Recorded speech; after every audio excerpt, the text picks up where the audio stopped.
Hello my beautiful friends. Today I'm making a video about canning. You're going to find that very soon that I'm going to start showing some tutorials on canning. Like today I have to do some tomatillo salsa. I'm going to give you a brief introduction to canning. There are a lot of new people coming out these days, and it's a great thing. It actually is. And most of the reasons I'll explain why I can. Canning can be stored on your shelf. I particularly have a strict amount how I will do. You will find there are so many ways in so many videos and everywhere online that you will find about canning. I keep a strict rule in our home. I will generally keep on my shelf my canning supply of a year or two, not because it goes bad per se, but as time goes on it starts losing color, flavor, and I want my canning supplies to be as fresh as possible. The second reason I can mainly is because I can control the sugar, the salt. There's no preservatives whatsoever, and with that you have to, not that I'm going to say, first of all, there are many different ways of canning, and I will never discredit anybody's abilities. I will only tell you why I do what I do, how I do it, and why I do it. When I do canning, I use ball canning books. I have two that I go to at every time. For me, these are safer to use. I am a very safe person. There are many different methods, but this is my method. I don't want to take any risk because I've only been canning myself for about 2 years now, and I want to be as safe as possible for me and my husband. When I do this, I follow my directions very carefully. Another thing that I watch for over the years, canning lids and jars, they've changed. They have absolutely changed. I have had some where I've followed the book exactly, but the quality of the lid, they come undone on me. I try not to stack my jars. If I do, I put a cardboard padding between them, and still check. I check my pantry frequently for loose lids or anything that became undone. Another thing that I do is I will not store my canned goods with the lids on them or the rings on them. The reason I don't do that is it can create a false seal. When you have your rings on there and your lid decides that it isn't going to hold, you're going to pull that jar, you're going to pull it off, and you're going to find that there's a bubble that pops up, or maybe it just comes off completely. I would rather find out sooner before there's a stench or botulism or anything that affects my jars. So I will periodically, at least once a week, maybe once a month, check my lids to make sure everything is still properly sealed. One of the biggest reasons that I can is because the nature of, how do I explain this? The preservatives I'm trying to step away from as much as possible. These don't have chemical preservatives. What I put in my jars, I can pronounce. I know what I'm putting in. I know the amounts I'm putting in, and I can control what I do as far as that part safely. Some of my recipes will explain that some of the items in it are optional, and I will choose sometimes to leave that out if I know it's healthier for us. Everybody has different diabetic needs in their homes. Some don't have any, some have restrictions. I happen to have restrictions, so I monitor my sugar, my salt, and all of that. I watch the acidity. There are two ways of canning. There's water bath canning, there's pressure canning. I will never can meats, green beans, or anything other than the proper way for me, which is pressure canning. It can be intimidating. There are some good canners out there. The Presto canner has both. It has the dial gauge. For me, that's easier to maintain. I can watch it. I never leave that canner. I can also know how much pressure. The others that are out there, they'll have gauges and they'll have the rockers, or some will just have the rockers. I'm not comfortable with myself yet to go that far, so I'll stick with the gauge. Water bath canning basically is for for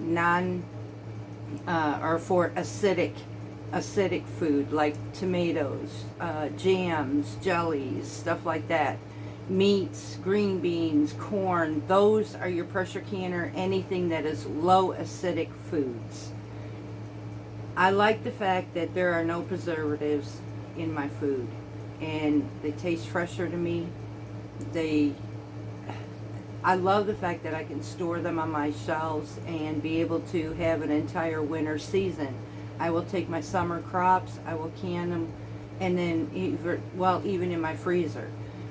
But I like the fact that I can be sustainable due to my husband's job. He's construction, and so his income can continue to drop in the winter, so I can have that sustainability in my freezer or on my shelves. Today is, I don't know, it's raining today, go figure, right? All my crops are about gone. The ones that are left will enjoy this. My fruits, my herbs, they'll enjoy this, but the rest of my crops are gone, and it's going to rain today, so I'm a hot mess. I am doing my best to try to get out more for you, and be as friendly and informative as much as I possibly can. I don't want to ever be demanding, but you will find in my videos, I'm going to be real. There's no other way about this. Homesteading is absolutely amazing, but it has its trials, it has its errors, and it's a lot of hard work.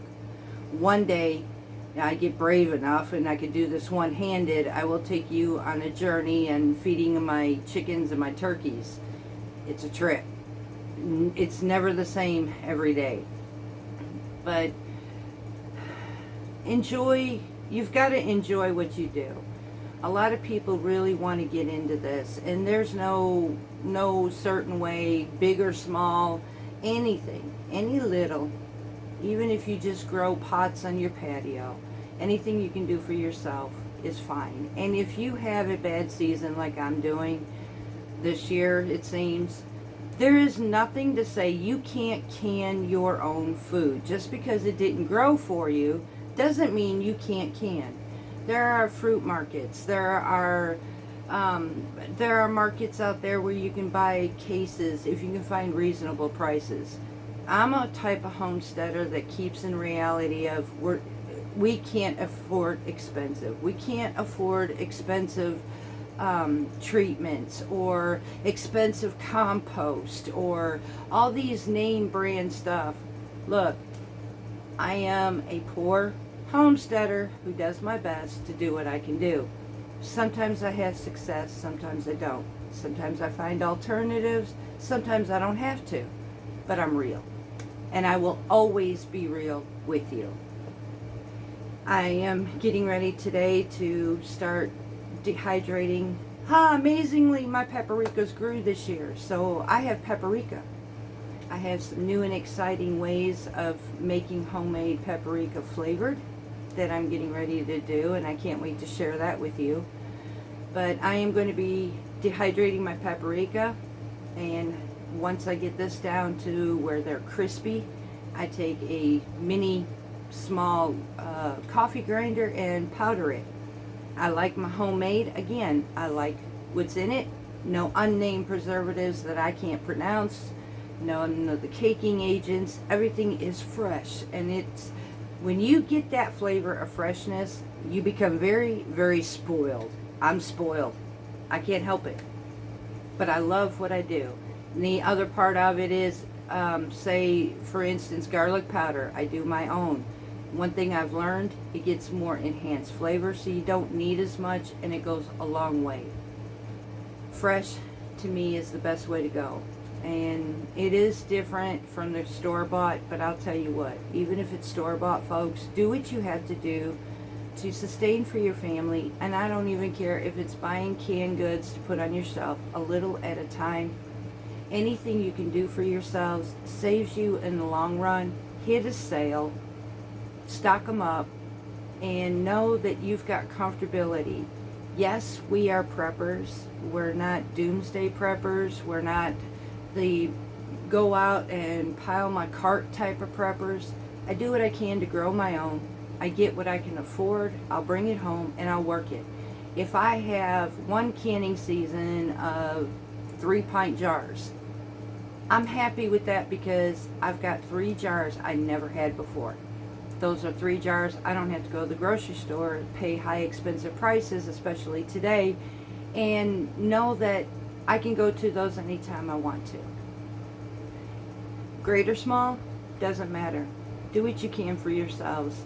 And I look forward to doing even more videos with you. I appreciate you all very, very much who have subscribed to my channel.